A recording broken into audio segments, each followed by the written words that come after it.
السلام عليكم ورحمة الله وبركاته. habeen wanaagsan dhammaan asxaabta waa idin salaamayaa.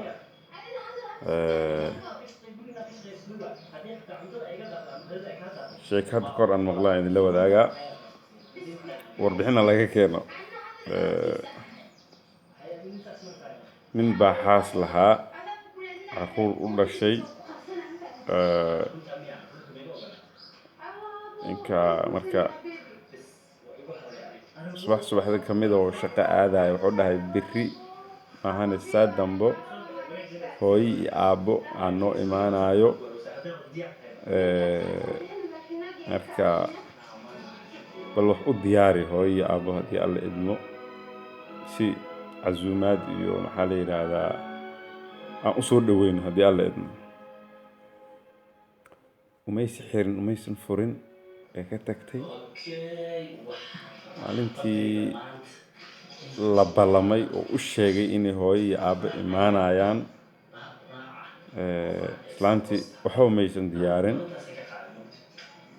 ka odaga ahaa shaquu ka yimiday. wuxuu yidhi xaaji see tahay ma fiican tahay carruurta ka waran kulli maanta maxaa isku dhacaya? waa caadi alxamdulilah. waa maanta waxba kama muuqdaba meesha awey maxaa la yidhaahdaa hooyo iyo aabba imaanayso kuma dhihin. maya waa caadi hooyo iyo aabe waa raashinka guriga oo carruurta dhinacooda ka cunayaan ayaga maa martiya. okay ayaga waaye. ka odaga ahaa howlihiisu iska sii galay oo normaalka ah markuu guriga yimaado oo qaban jiray. hadalkii markuu afkiisa kasii dhammaanayay adiga maybe waa sidan sheekada ku maqle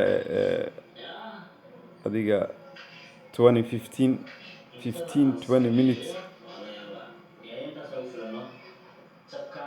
kabacdi albaabkaa lasoo garaaca islaantii albaabkay furtay. waaba hooyadeed iyo aabbaheed. hooyo aabe ma fiican hooyo aabe ka waran maxaa la diina ka waran minada qabtiin maasha allah soo dhawaada. bal odagay u tagtay waxay tiri ciyaal suuqyahow qashinka bobo maxaa igu sheegi weysa inay hooyadii iyo aabbe yihiin?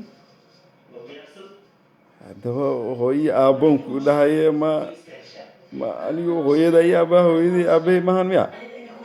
kuwii keliya anigi hooyo aabiyi ah so kuwaaguna hooyo aabiyi ma ah.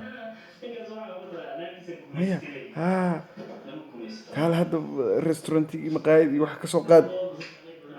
maya carruurta iyo qadadeena caadiga ah ee wax ka cunaan ayaga maa martiya waa caadi. waa marti maahan caadi waaye. qaylo wallaahi inaysaane hooyadii aabe sultaan daraad kuu sheegoon ku dhahay hooyo aabba imaanaye in adeeray macaanay waa maxaa la yidhaahdaa wax u habey sultaan tiri marti maaha nagadaa soo gabdhaha Soomaaliyeed 95% waa fiicantiin maasha allah tabaarak allah. waxaan maqlayaa hataa gabdho ku duceysanayo ilaahow igu soo aadi wiil hooyadiis iyo aabihiisba dhinteen. macbuudka xaasiniin badnaa kuwaas maxay ka dilinayaan hooyo aabbo waaba nolosha adduunkii. marka gabdhaha Soomaaliyeed waxbayow hadalka ila sii durgana waxaan ku soo gaabshay gabdhaha Soomaaliyeed hooyo aabbo dhankan ama dhankan macnaha waa fahmi kartiin soomaa ama hooyada aabbaha adiga ku dhala ha ahaadaano ama hooyada aabbaha xaajigaada dhala ha ahaadaano. all of it you have to be respect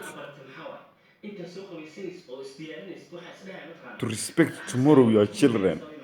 getting tike ilaahayna ka cabsada waa waalid hala xushmeeyo hala tixgeliyo ilma adeerayaalow macaanay war gabdhaha Soomaaliyeedu maxaan iga khaldan maanta yaa war wax isku tara inkaar maxaan iga yiraahdaa ani duceynay wax isku tara war wax isku tara waalidka aan la tixgeliyo ya ilaahay ka cabsado war ilaahay idinka abuurta ka cabsado war ilaahay idin abuurta ka cabsado ilaahay idin abuurta ka cabsado in ma dareero macna war ilaahay ka cabsado war waalidka la tixgeliyo carruurtan ilaahay baaraha ka dhigo